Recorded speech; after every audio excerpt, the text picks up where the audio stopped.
Come with me to Rome, not the Rome of marble postcards, but the Rome that breathes, sweats, and bargains.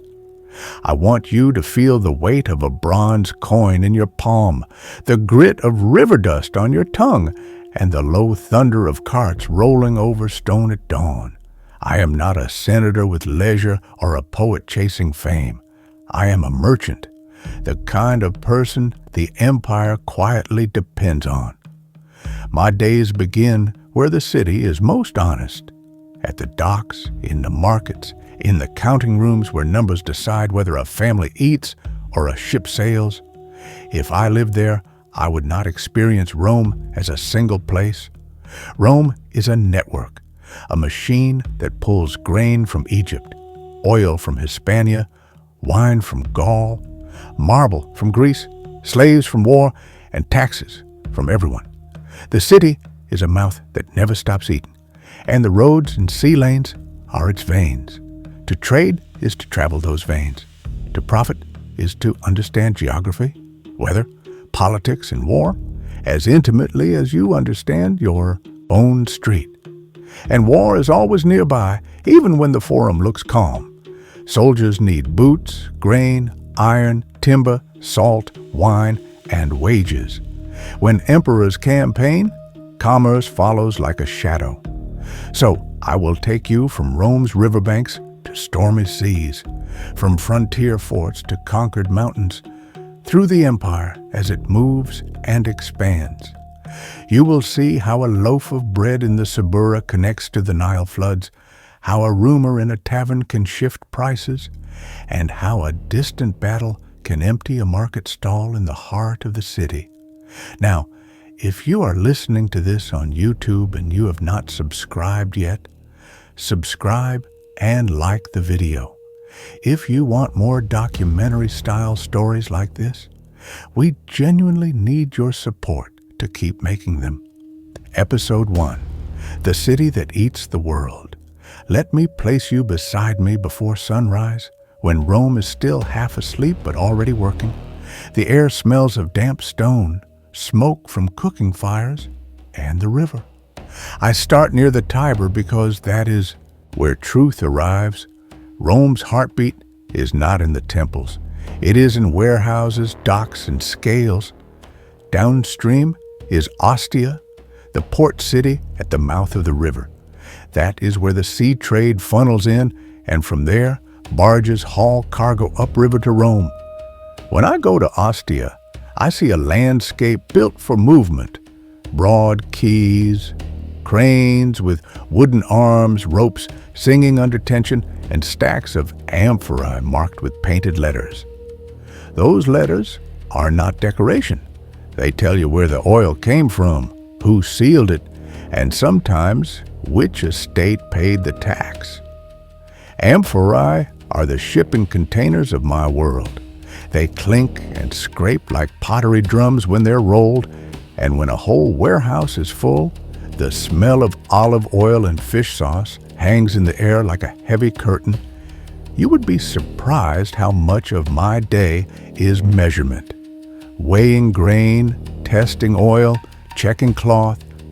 In the markets of Rome, reputation is currency, but scales are law. A merchant who cheats openly can make quick money once, but he becomes a ghost the next time he tries to buy on credit.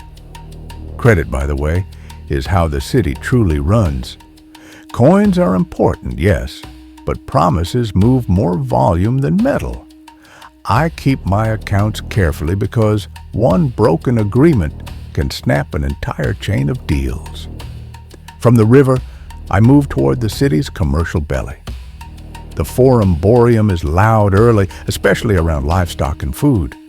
Further in, near the great public spaces, the noise changes. In and around the Forum Romanum, trade is mixed with politics, and every conversation has an extra layer. A senator might pass, surrounded by clients. A lawyer argues a case. A priest leads a ritual, and beside them, a merchant counts money. Rome is like that, sacred and dirty in the same breath. If I were there, I would know the city by its districts. The Suburra, crowded and alive, where many ordinary Romans live packed into tall apartment buildings. Fires are a constant fear. You learn to smell smoke before it becomes a roar. Then there are the hills with wealthier homes, where courtyards and fountains soften the sound of the streets. There are the great baths, where gossip travels faster than any courier.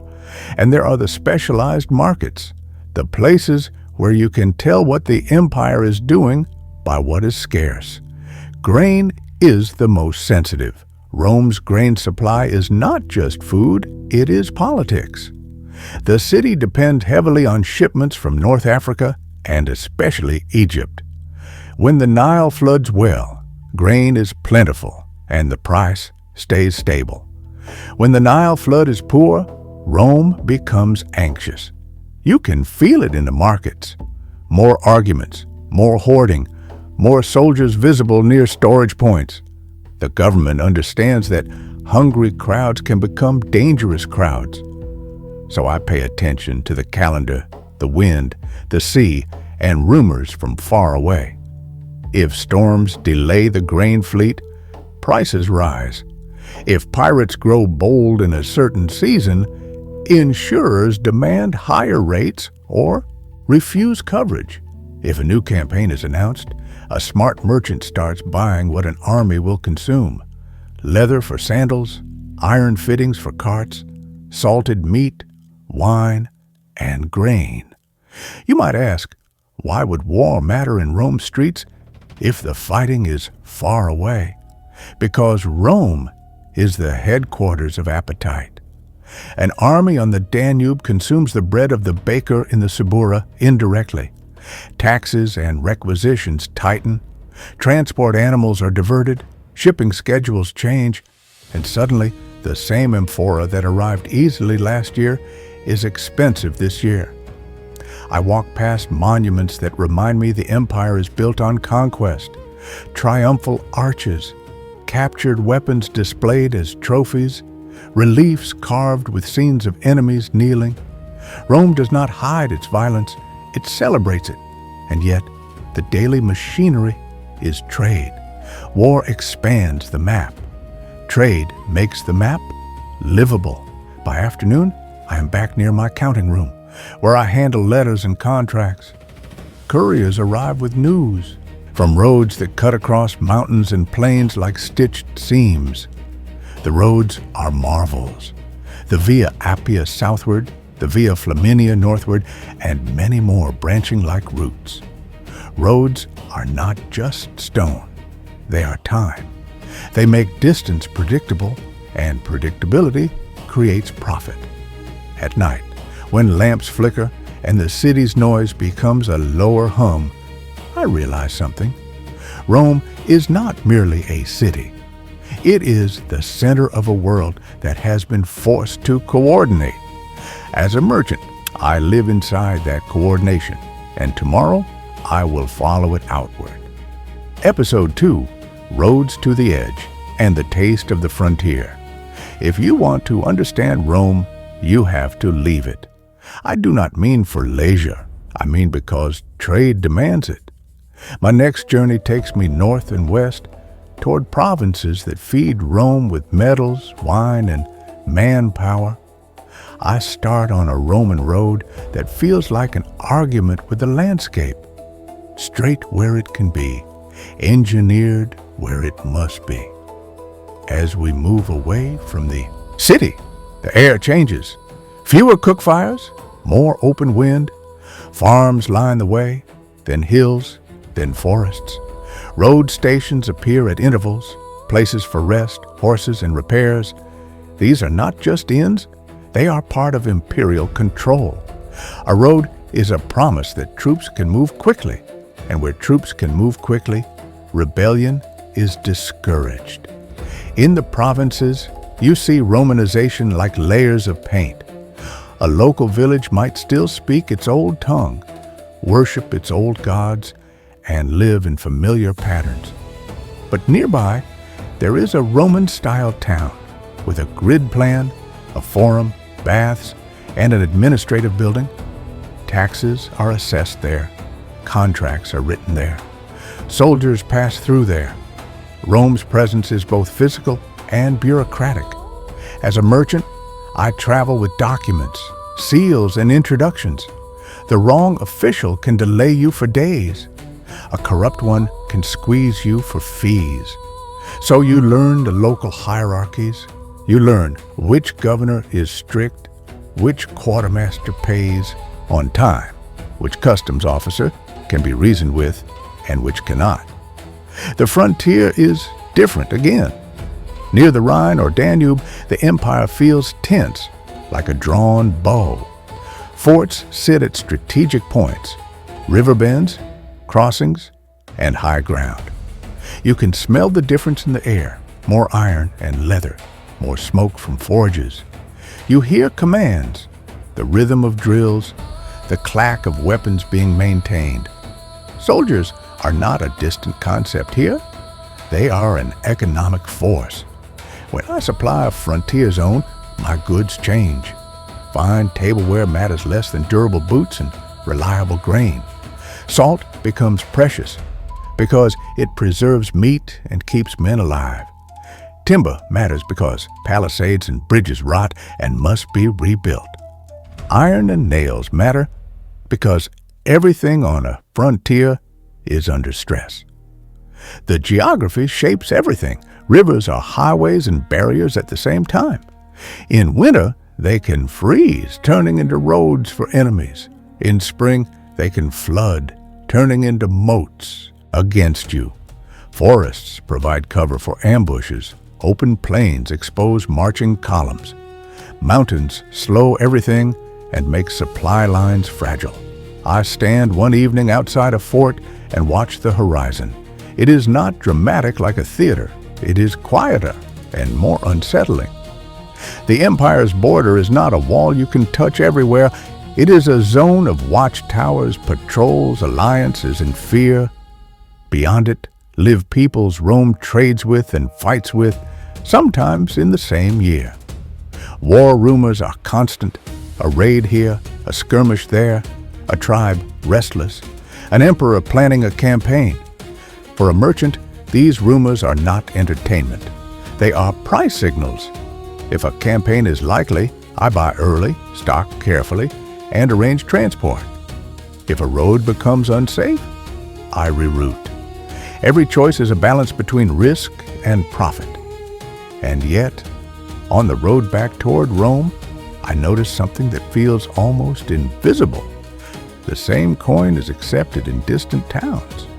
Similar weights and measures appear. Latin inscriptions mark milestones. The empire imposes a kind of shared grammar on space. That is what makes trade possible at scale. It is not peace, it is order.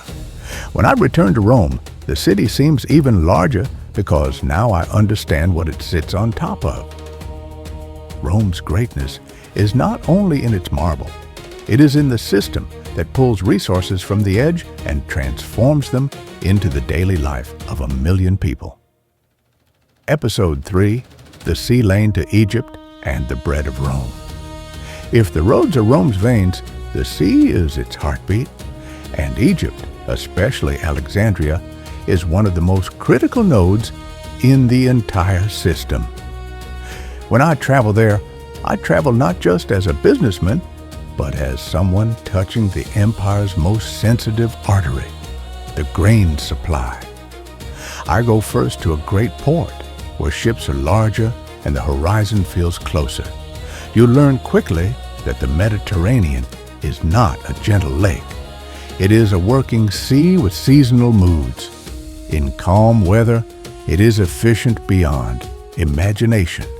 In bad weather, it is a judge that cares nothing for your plans. A merchant on the sea respects wind like a priest respects ritual. We plan departures by season and by experience. We watch the sky. We listen to sailors who can smell a storm before the clouds arrive.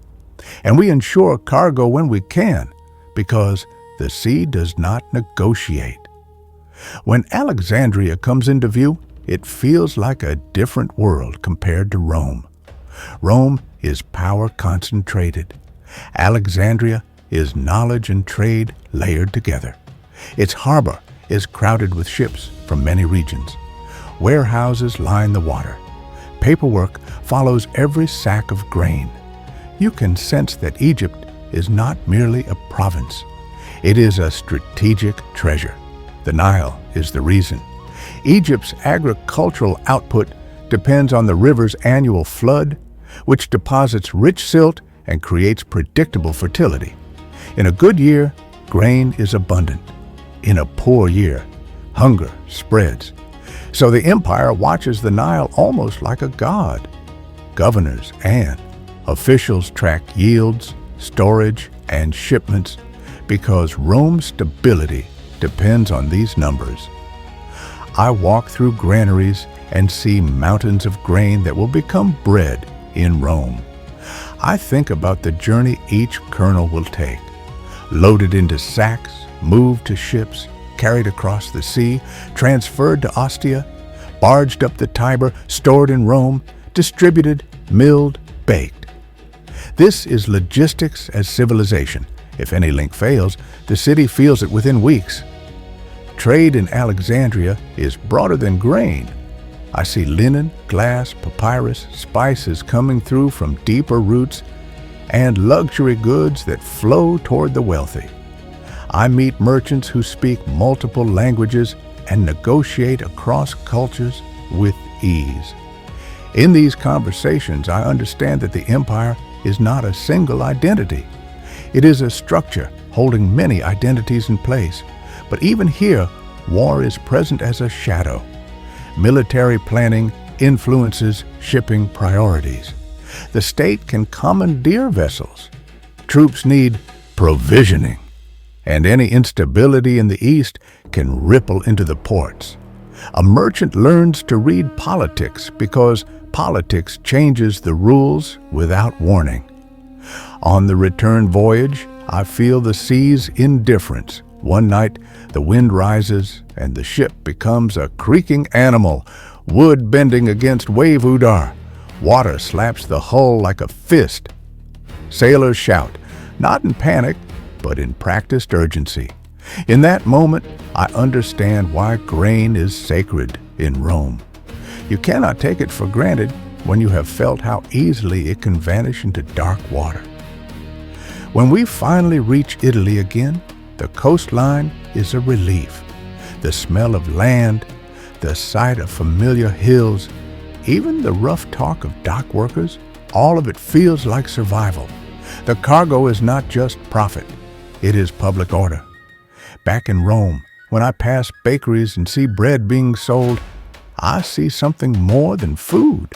I see the Nile flood, the harbor cranes, the ship in storm, the river barges, the storage counts, the hands that move the sacks. Rome eats the world, yes, but it also depends on the world in a way that is fragile and constant.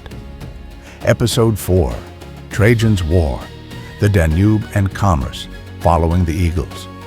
There is a moment when trade and war fuse so completely that you cannot separate them. For me, that moment comes when the Emperor Trajan turns his attention toward Dacia, north of the Danube, in the early 2nd century. The reasons are strategic and economic. Threats across the river, the desire for security, and the lure of resources, including gold. For a merchant, the announcement of a campaign is like a sudden shift in climate. I begin preparing months before the main movements. I buy supplies that armies burn through: grain, salted foods, vinegar for mixing with water, leather, iron tools, nails, and spare parts for carts. I arrange contracts with intermediaries who can deliver to military depots. I secure transport animals. I negotiate with ship owners for river routes. Every detail matters because an army does not forgive delays. The Danube frontier is a different geography from Italy. The river is vast, a living boundary. On its banks, camps rise like temporary cities, organized and relentless. You can hear the discipline in the soundscape. Horns, shouted orders, the steady rhythm of construction, roads are extended, bridges are planned, forests are cut down to make way for movement. One of the great engineering feats associated with this period is the drive to control crossing points. Where a river blocks supply, Rome builds solutions. When I see massive timber and stone work along the Danube region, I understand that the empire is not only about legions, it is about logistics and engineering, making geography obey strategy. As the campaign pushes into Dacian territory, the landscape becomes harsher. Hills and mountains complicate everything. Roads must be hacked into slopes. Weather can turn supply lines into mud. The enemy knows the terrain. They can retreat into strongholds and strike where the Romans are stretched thin. I do not fight on the front line. I do something equally essential and, in its own way, equally dangerous. I follow behind the eagles with the supplies that keep the legions alive. I see the aftermath of skirmishes, the wounded brought back, the grim efficiency of field medicine. I see prisoners and captured equipment, and I see how quickly a battlefield becomes an accounting problem. What was lost? What must be replaced? What must be paid? The Dacian wars culminate in hard fighting and eventual Roman victory. When word spreads that Dacian strongholds are falling, the mood in the camps changes. There is relief, pride, and a cold practicality about what comes next. Securing territory, establishing control, extracting resources, building forts, and connecting new lands to Rome's system. When the campaign ends, the movement reverses. Soldiers return. Loot and tribute flow. Administrative structures follow. And merchants, like me, arrive even more heavily now because conquest creates new markets, new customers, and new needs. The frontier becomes less a raw boundary and more a managed zone. Back in Rome, the victory transforms into spectacle and stone. Triumphs are celebrated, monuments rise. New building projects employ thousands and consume enormous quantities of materials. The city's economy surges, but not evenly. Some get rich, some struggle with price changes. Rome is always Rome. It rewards those who can adapt. And when I walk again near the Forum, hearing the arguments, the laughter, the bargaining, I feel the full circle. A campaign on the Danube reshaped my ledger, my roots, my risks, and my profits. It reshaped lives in distant valleys and in crowded Roman streets. That is the documentary truth of the empire. The map is not static. It moves with decisions made by emperors, and it moves again with the ships and carts that follow. Closing. If you made it to the end, thank you for traveling through Rome with me from the Tiber docks to the Danube frontier. If you want more immersive documentary-style stories like this, subscribe to the channel and like the video. Your support directly determines whether we can keep producing these long, detailed narratives.